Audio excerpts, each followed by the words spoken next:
Қазақстан тарихы сырес, екінші сырес, бірінші бөлім. Сіздермен Әбдіраш Ахмет. Бүгінгі қозғайтын тақырыбымыз Қабдеш Жұмаділовтің «Академиктің көз атты кітабы. Бірінші сұраққа келетін болсақ, көркем шығарма қандай тарихи кезең мен оқиғаларға арналған?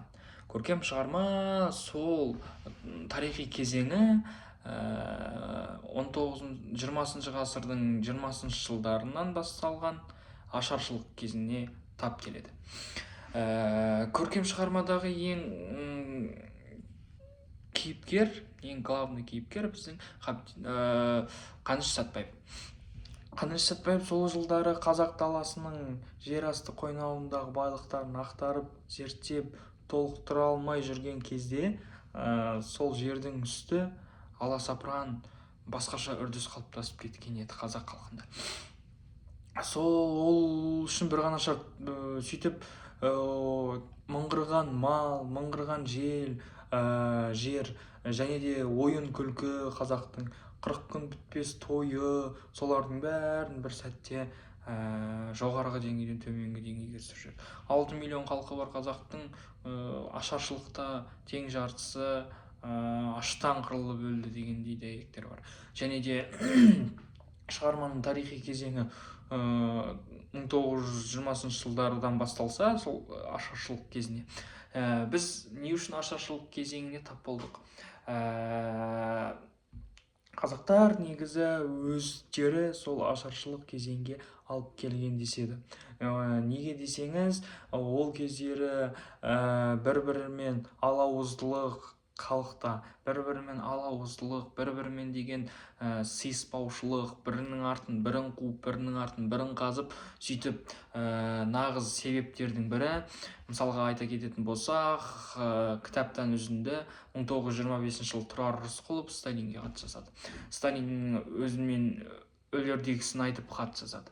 Сонда хатында былай делінген екен: бізге қазан төңкерісі келіп жеткен жоқ, біздің әлі байларымыз өз орнында тұр деп. Сонда сол кездегі үрдіс байлар мен кедейлер екіге бөлініп, кедейлер байларды жеңгісі кеп, ал бірақ байлар сол замандағы ең өмірі жақсы адамдардың бірі болды да. Сонда Тұрар Рысқұлов: бізге қазан төңкерісінің шарапаты әлі жеткен жоқ, қазақ байлары қаз қалпында, және де Алашорда сілімтіктері қайтадан бас көтере бастады дейді. Сонда қазіргі Алашорданың Мағжан Жұмабаев, Жүсіпбек Аймауытов, Мұхтар Әуезов сияқты идеологиялықтардың Алаш Ақжол атты газетін шығармай тастаса екен деген хат жолданған болатын. Сөйтіп оған қоса Сәкен Сейфуллин да өзі Сталин Мәскеу Советтерінің 5-ші съезіне барғанда Сталинмен жеке кездесіп, сол кезде де Сталинге записке жазып өзін қабылдауға сұрайды. Сөйтіп талай жыл Қазақстан халық комиссияр кеңес төрағасы болған Сәкен Сталин біледі. Әрине, съездің соңғы күндерінің бірінде оны қабылдайды. Сөйтіп Сәкен Сейфуллиннің Сталинге айтқан ойы дәл Рысқұловтың өтінішін қайталады. Жаңа мысалға, бізге қазан төңкерісі келген жоқ, байларымыз дәл өз қалпында, жаңағыдай алашордалар көтерілмекші деген сияқты.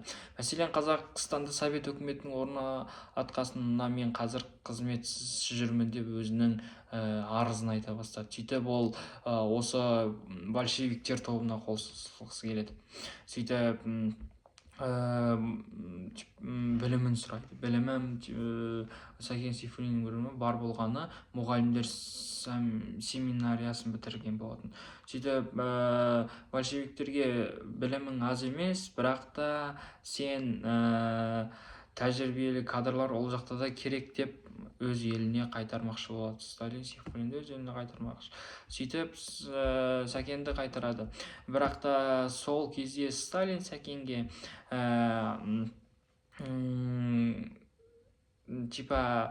байлар мен ұлтшылдардың күш ала бастаған келсек, жақындар сіздерге басшылыққа бір адам жібереміз. Ол адам сол байлар мен ұлтшылдардың қанын ішіп жанын алады деген сияқты мысқылдап күлген болатын.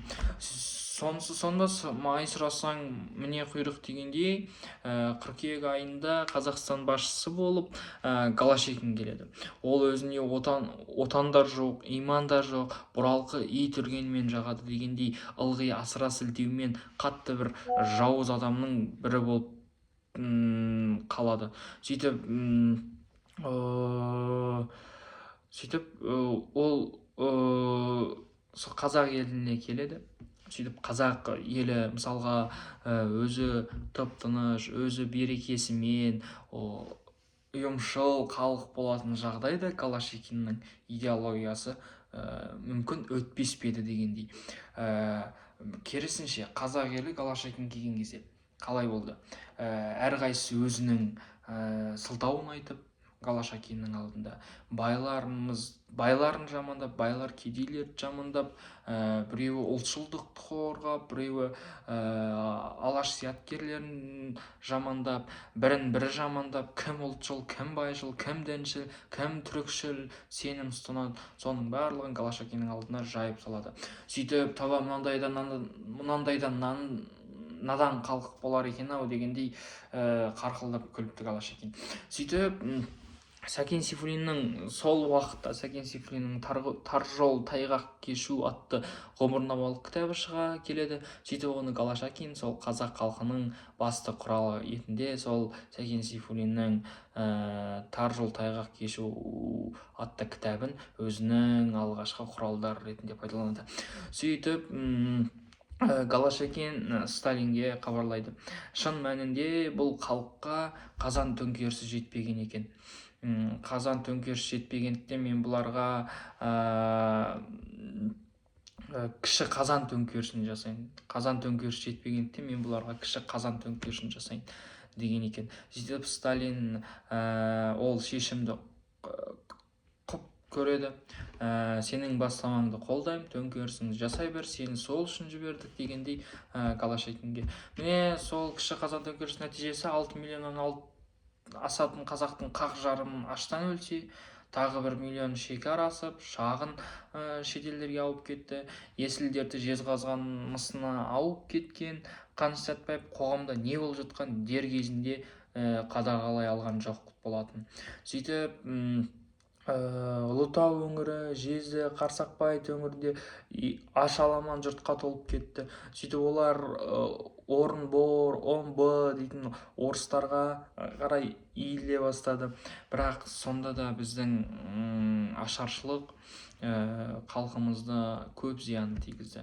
Сөйтіп ол ашаршылық кезінде де анандай кім байшыл, ұлтшыл солардың бәрін түрмеге қамап, сол кезде де Сәтпаев әулетінде Қаныштың әкесі мен ағасын қамап тастайды. Сөйтіп Қаныш өзінің білімімен, өзінің зеректігімен хаты арқылы ағасын, Ғазиз әкесін сол түрмеден шығармақшы болады. Сөйтіп әкесі сол жерде қайтыс болады. Бірақ әкесінің өсиеті мен әйелім жанына жерлеңдер, бірақ та Қанышқа мен туралы айтпаңдар. Қаныш өз жұмысын аяқтай берсін. Сөйтіп Қаныш сол Баянауылға өзінің елін көрмекші болады. Барып өз көзімен көріп халдерін сұрамақшы болады, қандай жағдайда, қандай күйде екенін. Солай Қаныш Баянауылға жол тартады. Баянауылға жол тартқан кезде ол түрлі сұмдықты көреді, түрлі түндігі ашылмай қалған отау, жолдың бойы қазақтар, аштан өлген қазақтар, сұлап жатқан қазақтар. Сонда Голошекин қазақтардың мыңғырған малын, жылқыларын орыстар жылқының етін жемейді. Сондықтан сол жылқыларды екі сайдың ортасына алып кеп атқан екен. Сонда ол атқан жылқылар өліп ауру таратпай ма десе, оны керосинмен ары қарай сүйектерін өртеген екен. Сонда сол жылқының қаны, сол қасиет сол орыстарға тиеді деп те ойлаймын. Солай сөйтіп бір оқиғалардың бірі сол аштан өлген жағдай. Сөйтіп Қаныш туралы айтатын болсам, әңгімені ары қарай жалғастырып, Қаныш өзінің баянауылына жор тартады. Сол жерде неше түрлі сұмдықты көреді. Кезінде мыңғырға мал жүретін жайлауда бір мал басы көрінбейді. Тіпті кейбір киіз үйді ашып қалғанда бір-бірінің үстіне домалап жатқан, қатып қалған балаларды көріп Қаныштың жүрегі шымырлап, өзі әрең туған жеріне, ата-анасына жетсе екен деген арманмен келе жатты. Сөйтіп ол жолай әкесінің қабіріне соғып, көзінің жасын тоқтата алмай бір жылап алып, сөйтіп келеді. Мысалға айтатын болсақ, Қаныш қазіргі кезде дүниеге келуінің бір себебі ол әкесінің бәйбішесі Нариман сол көмектескен болатын. Сөйтіп әкесі Имантай 47 жасына дейін бала сүйе алмаған болатын. Сөйтіп 47 жасына дейін бала сүйе алмай, бәйбішесі өзінің ақылдылығымен өз күйеуіне тоқал ұсынады. Сөйтіп ол бәйбішесі ақылдылығымен тоқалын өзінің күндесін таңдап, ол Әмина көрші ауылда сұлу да сымбатты, бірақ күйеуі өлген жесір әйел болады. Сөйтіп жесір әйелге көз тіккендер көп болады, бірақ Имантайдың абыройы арқылы сөйтіп өзіне әйел қылып алады 47 жасында. Бірақ Әмина ол жерде 26 жасында болды ма екен, сондай сол шамасында. Сөйтіп ол бәйбішесі түс көреді. Түс көрген кезде оның қойнынан сөйтіп түсін жорып, сен балалы боласың. Сол түбі сол Әминадан Қаныш,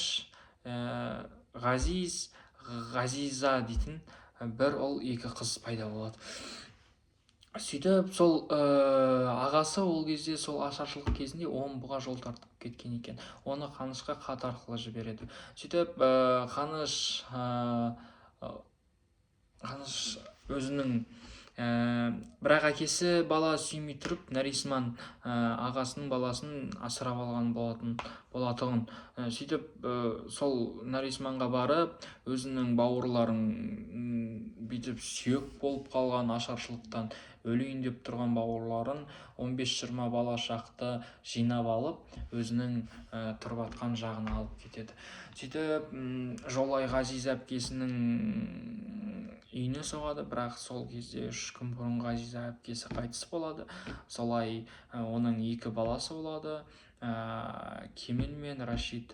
Қазіргі таңда сол 2 баласы Қаныштың балалары болып саналып кетеді. Қазіргі таңда сол Кемел Ақышев, мысалға айтқанда, біздің алып сақ дәуірінен келе жатқан мәдениет Есік қаласын зерттеп тапқан, Есік қаласына алтын адамды тапқан болатығын